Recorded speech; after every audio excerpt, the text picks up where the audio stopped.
एगो हंसिनी के 3 गो बच्चा रहन स। तीनों बहुत प्यारा रहन स। एक दिन हंसिनी एगो और बच्चा के जन्म देलस। ई बच्चा बाकी तीनों बच्चा से बिल्कुल अलग रहे। ओकर पंख और चोंच एकदम सुनहरा रहे। एही वजह से हंसिनी ओकर नाम गोल्डी रख देलस। काफी दिन गुजरे के बाद एक दिन, गोल्डी बेटा, अब बहुत दिन हो गइल बा, अब ताहरा के उड़े के आ जाए के चाही। चला कोशिश करके देखा।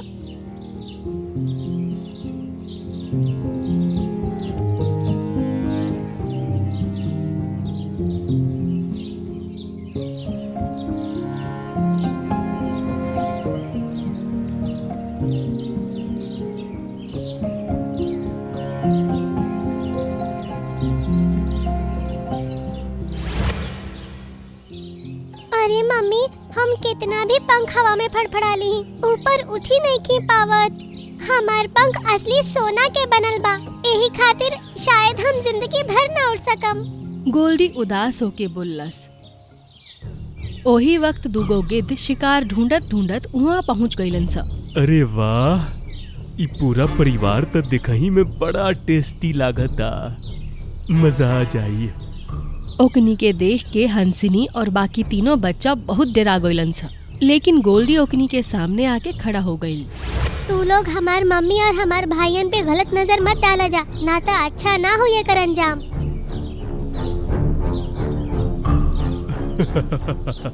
हई टिंकू नियर दिखे वाला हंस हमनी के मारी। ई सुन के गोल्डी के गुस्सा आ गई। वो दोनों पे अपन चोंच से हमला कैलस। ओकर चोंच में से एगो तरह के करंट निकले लागल और दोनों के हालत खराब हो गई।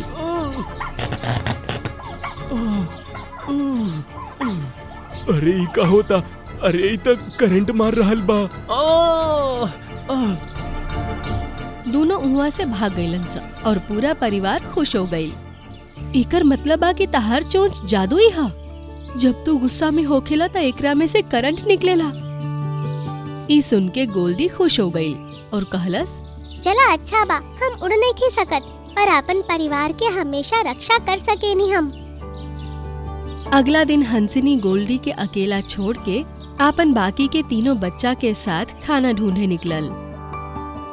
शाम के चारों अपना साथे खाना लेके वापस अइलन स। हंसिनी अपना हिस्सा के आधा खाना गोल्डी के सामने रख देलस। चला बच्चा लोग, अपना छोटा भाई खातिर अपना खाना में से थोड़ा थोड़ा खाना देके ओकर हिस्सा भी पूरा कर दा जा। लेकिन मम्मी, हमें बहुत मुश्किल से खाना तलाश कईनी है। ताहरा पता बाना कि गोल्डी ना उठ सकेला। ऐसा ना में हमनी के रोज एकरा खाना के बंदोबस्त करे के पड़ी। भूला मत, ई तहार भाई ह। ऊ हंसिनी के बात मान लेला सन, लेकिन अंदर ही अंदर गोल्डी से जलन रखे लगलन सा। गोल्डी उड़ न सकत रहे। यही खातिर हंसिनी ऊ तीनों से ज्यादा गोल्डी से प्यार जतावत रहे। लेकिन बाकी तीनों भाई ई बात के समझ न पावत रहन स। मम्मी, गोल्डी आज तक ई इलाका से बाहर नहीं गई। एकर भी तो मन करत होई ना कि जंगल से बाहर सब दुनिया देखे। अब ऊ उड़ न सकत बा त हमनी के एमे का कर सकेनी जा। गोल्डी, तू उड़ नहीं खा सकत त का? आज हम तारा के पूरा जंगल घुमा के ही रहब। ऐसे कह के ऊ तीनों अपना साथे एगो लकड़ी लेके अइलन स। दूगो बच्चा दोनों साइड से ऊ लकड़ी के पकड़ लेला सन। गोल्डी, अपन चोंच से ई लकड़ी के पकड़ ला, एकरा के छोड़ी हम मत। ई सुन के गोल्डी खुश हो गई और ऊ डंडी के अपन चोंच में दबा लेलस। फिर दोनों ओकरा के लेके हवा में उड़ गइलन स। तीसरा भाई भी ओकनी के साथे पीछे पीछे उड़े लागल। गोल्डी के ऊपर से जंगल के नजारा बहुत अच्छा लागत रहे।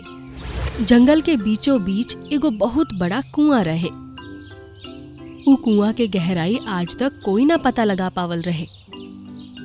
अब वो चारों कुआं के एकदम करीब रहन स। ए गोल्डी, तू हमनी के बाद में पैदा भइल बड़ा, हमनी से छोट बड़ा, फिर भी मम्मी तहरा के हमनी से ज्यादा प्यार करेले। हमनी के अपना खाना में से तहरा के देवे के पड़ेला। अब हमनी से ये बात बिल्कुल भी बर्दाश्त न होखेला।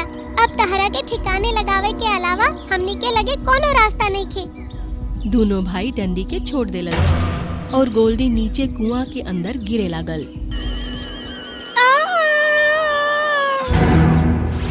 ओकरा बाद तीनों भाई रोअत पीटत हंसनी के लगे पहुँचलन स। हंसनी ई देख के परेशान हो उठल। हमनी के तीनों गोल्डी भैया के साथ ही नदी के ऊपर से गुजरत रही जा। वो गलती से मुंह खोल देलन और नदी में गिर गईलन। हमनी के उनका के बचावे के कोशिश कईनी जा, लेकिन वो नदी के पानी में समा गईलन। ई सुन के हंसनी के बहुत दुख भइल। ओकरा आंख में आंसू आ गइल। ई तरफ गोल्डी कुआं में गिरल त सामने के नजारा देख के हैरान रह गइल। कुआं के अंदर जमीन के नीचे बहुत ही खूबसूरत जंगल रहे। उहवा ओकरा के एगो खरगोश घूमत नजर आइल। तू के हुआ और यहाँ का कर रहल बाड़ा? ई सुन के गोल्डी ओकरा के सब कुछ बता देलस। कितना खराब बात बा। तहार सगा भाई तो के कुआं में मरे खातिर फेंक देलस, लेकिन फिकर मत करा, तहार इजा इलाज भी हो जाई और तू वापस अपना घर भी पहुँच जाइबा। ई कह के वो जंबो हाथी के आवाज लगैलस और वो वहाँ पे आ गइल। तहार चोंच में करंट मारे के शक्ति बा, लेकिन पंख भारी बा, ए वजह से तू उड़ ना पावेला। चला एकर इलाज कर देवतानी। तहार हमरा पे एहसान होखी। ई सुन के वो गोल्डी के पंख पे आपन सूंड के एक बार फिरलस। गोल्डी के पंख सोना के पंख से लाल रंग के सुंदर पंख में बदल गइल और वो हवा में ऊपर उड़े लागल। अरे वाह, अब तो हम उड़े लगनी। तहार बहुत बहुत शुक्रिया जंबो। कोई बात ना, मोस्ट वेलकम। अब हम चला तानी, मम्मी हमरा खातिर परेशान होखत होई है।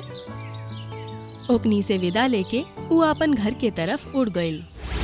ऊ तरफ दोनों गिद्ध ओकरा परिवार पे हमला बोल देले रहन सा। अब तो तोहरा लोग के बचावे वाला भी चल गईल। आज तो समझा हमार दावत हो गईल।